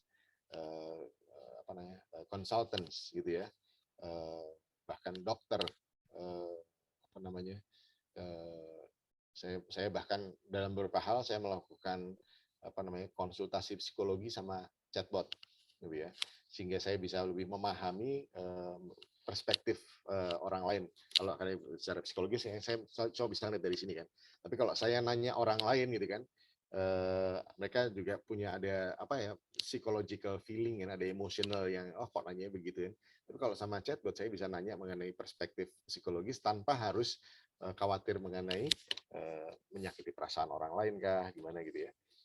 Berapa hal ini juga yang kita lakukan di sini mengenai kalau saya melakukan riset mengenai apa sih perbedaannya work ethic-nya orang Indonesia sama negara yang inovatif tadi ya.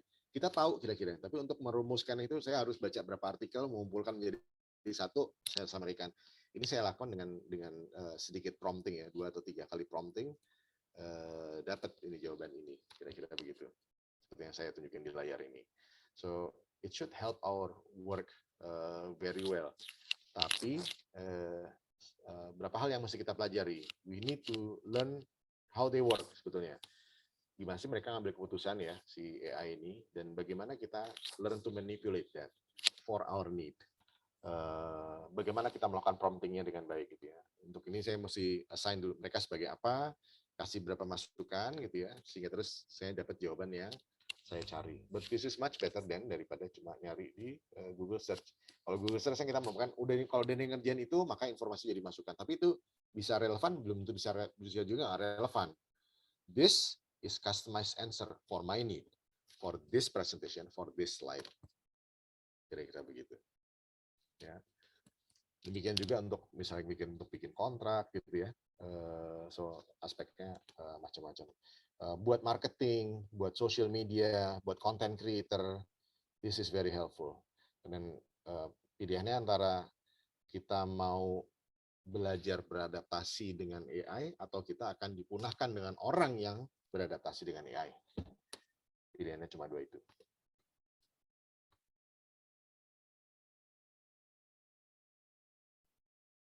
Kejawab nggak kira-kira Pak Haryadi?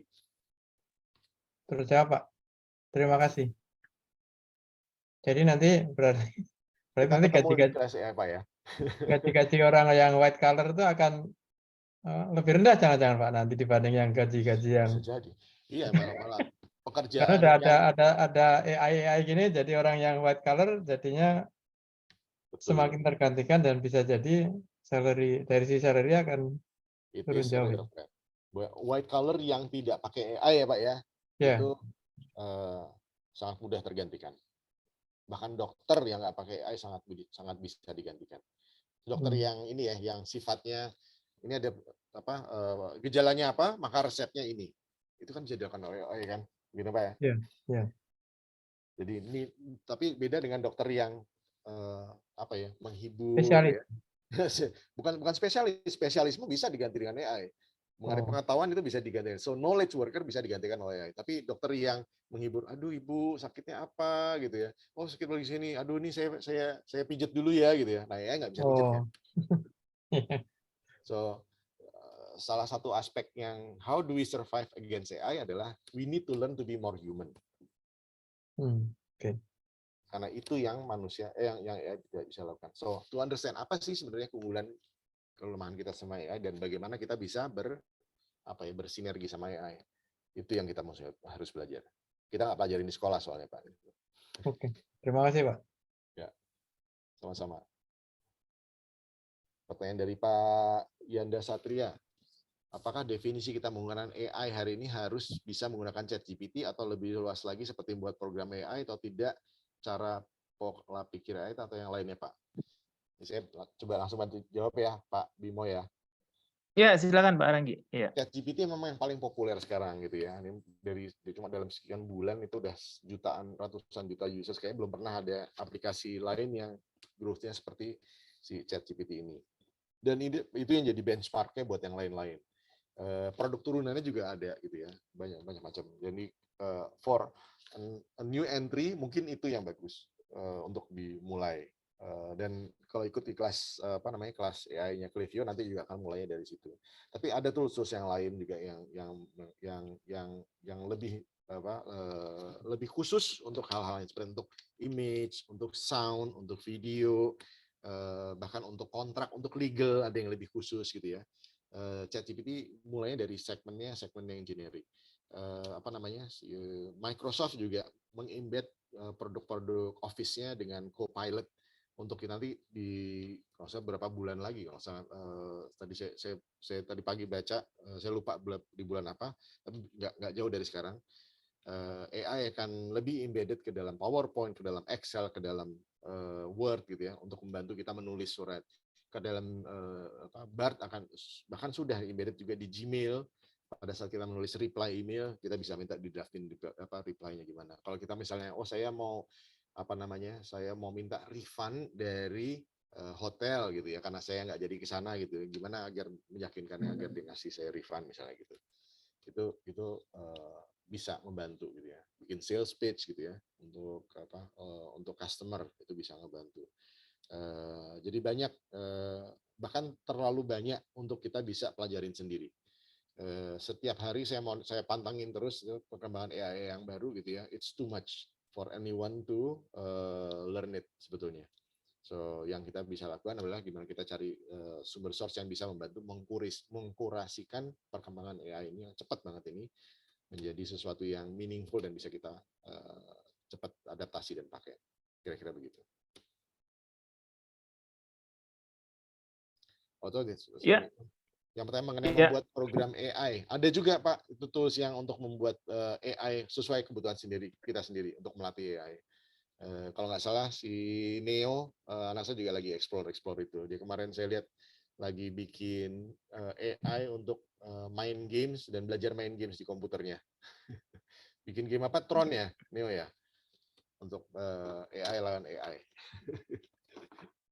Nggak tahu gimana hasilnya, saya belum lihat lagi. Ya, kalau kita melihat kecenderungannya Pak Aranggi ya, berarti mungkin kalau bisa dilihat untuk kegiatan atau inisiatif yang sifatnya inovatif itu salah satu prerequisite-nya itu teknologi sepertinya Pak ya. Jadi kemampuan kemampuan kita untuk melakukan inovasi. Jadi innovation capability kita itu sebenarnya diperkuat dengan kemampuan kita untuk menguasai teknologi, atau ada teknologi baru tidak yang kita bisa adopsi dalam bentuk proses atau dalam bentuk produk yang kemudian ya memberikan new value ya ke perusahaan atau ke customer kita. Bagaimana pandangan Pak Aranggi sendiri, Pak, tentang alignment antara teknologi ini dengan inovasi? Ya, jawabannya ya dan tidak, tergantung apa yang diinovasikan. Tapi biasanya dengan adanya teknologi baru, ini memberikan jadi kesempatan-kesempatan baru.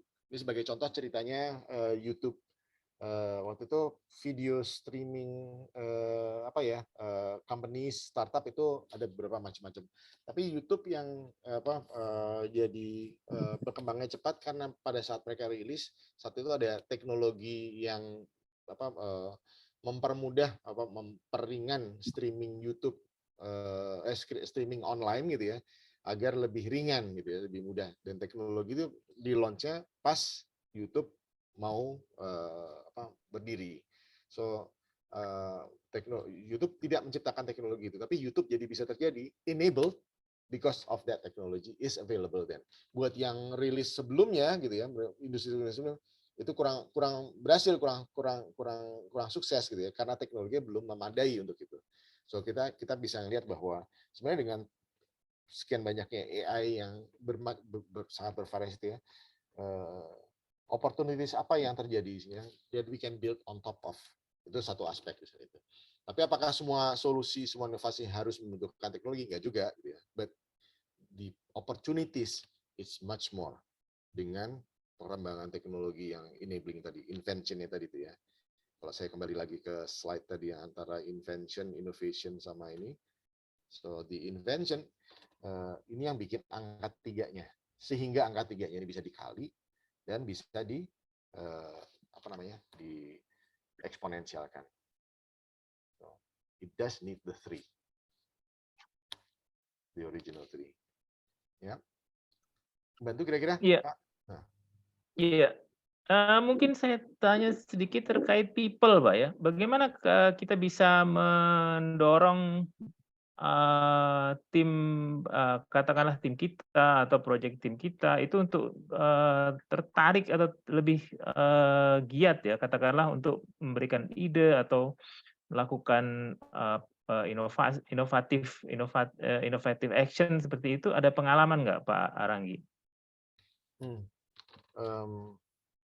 Ada 2 aspek sih ya memang. Satu si orangnya itu punya bakat interest untuk ngulik apa enggak gitu ya. Isi potential jazz player gitu ya, yang punya interest ke situ. Mungkin nggak pernah main jazz sebelumnya, mungkin bisa dia arahin ke situ. Atau mungkin emang dia nggak senang ngulik aja gitu. Jadi itu satu bakatnya. Dan kedua emang si leadernya pun juga harus tipe yang senang main jazz, senang jazz gitu ya, senang ngulik gitu ya. So that combination is critical agar si organisasi ini bisa inovatif. Saya punya pengalaman juga ngeliat yang leadernya bilang, ayo harus punya ini dong, kasih berapa. Tapi di dalam daily activitiesnya si leader tersebut ini risk averse, cenderung menyalahkan kalau ada yang salah gitu kan. So that behavior yang sudah terbentuk gitu ya, mengakibatkan culture di perusahaan jadi takut salah. Kalau si leadernya bilang gitu, jangan takut salah. What you've done last month, last week, last year gitu. Itu says otherwise gitu kan. Agak susah itu merubahnya. So sebagai leader memang kita harus mawas diri juga ya. Bagaimana kita carry ourselves gitu ya. What we say and what we do is seen by them. Dan itu membentuk culture dari timnya. Kira-kira begitu. Iya, menarik ini untuk menumbuhkan kultur supaya lebih inovatif ini, terutama untuk di project team pada saat project itu katakanlah sedang peak ya, jadwalnya padat sekali seperti itu. Kadang-kala target utama itu ya supaya bisa on time, on schedule, within budget seperti itu ya. Dan ada banyak template ya yang diikuti ya supaya memastikan proyek ini bisa sukses ya. Jadi seperti antitesa dari innovation ya sebenarnya, tapi ada proses knowledge management, lesson learn seperti itu. Jadi sebenarnya tetap ada inovasinya juga ya Pak Aranggi ya. Betul. Jadi jangan berpikir bahwa kita jangan inovasi karena it's wasting our time. We don't have money and resource to do that gitu ya. Malah justru if you have limited money and time gitu ya. That's why you need to innovate. Karena the power of kepepet. We become creative when we have scarcity. Saat kita nggak punya rotan, akar pun jadi. Itu adalah sumbernya kreativitas dan inovasi. Ya, sepertinya itu ya yang paling dominan sering terjadi ya, karena kondisi, situasi, kemudian kita jadi semakin kreatif ya, semakin inovatif ya Pak Aranggi ya. There is no choice ya. Ya, yang bahaya adalah status quo.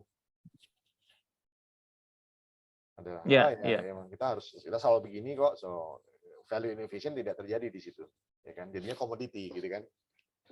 Ya. Ada pertanyaan lagi dari participants, dari audience? Boleh open mic ya kalau ada yang ingin ditanyakan secara langsung, direct, discuss. Saya juga welcome untuk teman-teman jika ingin berkonsultasi lebih lanjut. Saya cantumkan nomor WA saya di sini ya. Saya tahu waktu itu terbatas. Silakan di chat. Ya, silakan Pak Aranggi. Di chat box boleh, bisa. Ya.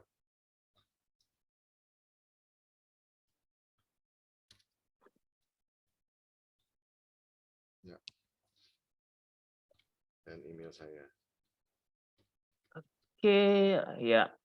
Ya, silakan rekan-rekan apabila ingin get connected ya melalui LinkedIn atau ada yang ingin dibicarakan dengan narasumber kita Pak Aranggi bisa melalui WA ya, direct ke beliau atau lewat email. Oh ya Pak Aranggi, saya ada satu pertanyaan lagi terkait dengan matriks ya. Bagaimana kita matriks yang bisa kita gunakan untuk mengukur seberapa inovatif kita atau unit kerja kita atau project team kita atau level innovative capability kita itu ada di mana? Mungkin terkait dengan katakanlah misalnya dengan organization development, tapi kita perlu tahu seberapa inovatif kita dan bagaimana kita bisa meningkatkan kemampuan kita untuk berinovasi. Itu ada caranya nggak Pak yang untuk mengukur level innovativeness kita itu sendiri? Katakanlah misalnya di korporasi ya, di perusahaan seperti itu. Ya, ada tapi biasanya ada konsekuensinya juga untuk begitu. Dulu waktu di ThyssenKrupp ada hasil kerja kita ada paten, jadi harus patent worthy. Jadi nggak cuma bikin inovasi tapi harus berkualitas dan it's patent worthy. Jadi harus research juga kompetitor dan lain-lain. Tapi jadi konsekuensinya adalah kalau itu yang dicari, maka kita jadi motivasinya adalah bikin paten apapun yang nanti asal bisa lulus dan saya dapat reward dari situ kan. So the motivation is becomes different. Motivasinya bukan untuk menyelesaikan masalah sendiri ya. So it comes with consequence gitu ya. Ada juga misalnya kalau misalnya berapa project yang ingin dilakukan gitu ya. Ada berapa project kata tahun ini kita targetkan 5 gitu, dan kita tercapai berapa. Nanti kita juga bisa konsekuensinya kita jadi bikin project deh agar kuotanya tercapai gitu kan ya. So it comes with consequence. So hati-hati sebetulnya untuk melakukan metrik terhadap hal yang kreatif seperti ini. Agak beda dengan misalnya kalau kita bikin metrik mengenai sales ya. Oh, target jualan kita adalah 100 sebulan ini, berapa kita tercapai gitu ya. Oh ya, itu gampang hitungnya. Tapi when we're talking about something creative, lebih dalam kita ngelihatnya. So apa namanya, bisa ngelihat dari kalau misalnya itu memberikan dampak saving, bisa dilihat dari sini berapa rupiah yang di saving dengan inovasi tersebut. Tapi hati-hati kan ngukurnya sama yang mana juga kan gitu ya. Nanti wah ini ambil case-nya yang diburuk-burukin. Tapi kalau misalnya arah inovasi yang dicari adalah mengenai saving money, saving time gitu, bisa tunjukkan ini perlu waktu sekian lama untuk melakukannya. Dengan inovasi saya bisa mengurangi waktu sehingga menghemat waktu sekian lama. Nah itu nanti bisa dimonetisasikan. Itu bisa dilakukan juga. So berapa solusi yang saya bikin dulu di waktu di Tusen Group adalah berdasarkan saya melihat bahwa ini pekerjaan ini banyak menghabiskan waktu engineer untuk melakukan ini sekian jam, di total wah ini sama sekian. Kayak tool ini 5 menit jadi. So company saving money sekian. Itu bisa diukur, bisa measurable. Tapi tergantung dari masalahnya kan gitu ya, apa yang dicari. Oke, berarti kalau bisa saya summarize, Pak ya, matriks yang umum digunakan itu jumlah intellectual property-nya ya yang di-issue ya, seperti itu ya. Atau jumlah project yang sifatnya memang inovatif project seperti itu, Pak ya. Betul. Dan nggak semua impact-nya nggak semua inovasi itu patent worthy gitu ya. Tapi if it's patent worthy, itu sebenarnya jadi aset tambahan buat perusahaan kan. So ada additional value. Tapi inovasi bisa terjadi di setiap level. Dalam level individual pun juga bisa. Bahwa saya mempermudah pekerjaan saya sendiri itu sebenarnya sudah reward bagi saya sendiri. Betul ya. Tapi begitu tool yang bantu saya ini di-share dengan orang lain, dengan engineer lain kah, dengan akuntan lain kah gitu ya. Itu menjadi group value di situ. Dan perusahaan kalau bisa melihat itu, bisa rewarding dan appreciate itu mengajak orang-orang untuk bisa melakukan hal yang sama. Kira-kira begitu. Ya, dan mungkin selain jumlahnya bisa juga dipertimbangkan impact-nya dan return yang kita bisa dapat ya dari proyek inovatif tersebut, Pak ya. Betul. Ya. Dan baik. don't worry, orang-orang yang memang sudah hobinya inovasi, mereka juga melakukan di their own time kok, di their free time gitu. So it's namanya kalau misalnya penyanyi emang udah seneng nyanyi, lagi mandi pun dia juga nyanyi gitu kan. Harus dibayar dulu untuk nyanyi gitu. Kira-kira begitu. Iya. Oke, sepertinya kita sudah sampai di akhir sesi kita, Pak Aranggi. Pertanyaannya sudah dijawab semua. Apabila ada rekan-rekan yang ingin menanyakan hal-hal lain terkait inovasi atau mungkin juga terkait AI, ini sepertinya ada